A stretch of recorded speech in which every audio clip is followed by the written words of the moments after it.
পাউরুটি দিয়ে এরকমভাবে একবার মেহু বড়ার রেসিপিটা বাড়িতে বানিয়ে দেখতে পারেন। বানানো যেমন সহজ, খেতেও ভীষণ ভালো হয়। আশা করি আপনাদেরও খুবই ভালো লাগবে। নমস্কার, আমি রুমি। আপনাদের সবাইকে আবারও একটা দারুণ স্বাদের রেসিপিতে স্বাগত।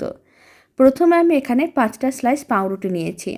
আর এখানে আমি বড় পাউরুটিগুলো নিয়েছিলাম। তার মধ্যে 100 গ্রাম টক দই দিয়ে দিলাম। খুব ভালো করে সমস্ত কিছু একসঙ্গে মিশিয়ে নিতে হবে।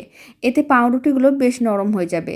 তখন দিয়ে দিতে হবে বেশ কিছুটা পরিমাণ কুচনো কারি পাতা, আর দিয়ে দিলাম অল্প একটু গোটা জিরে, আর কুচনো কাঁচা লঙ্কা, সেদ্ধ আলু, অল্প একটু লবণ। খুব ভালো করে একসঙ্গে মিশিয়ে নিতে হবে। খুব ভালো করে মেশানো হয়ে গেলে বেশ কিছুটা করে মিশ্রণ হাতের মুঠোর মধ্যে নিতে হবে। তারপরে গোল করে প্রেস করে চ্যাপটা করে মাঝখানটা এরকম একটু ছিদ্র করে নিতে হবে।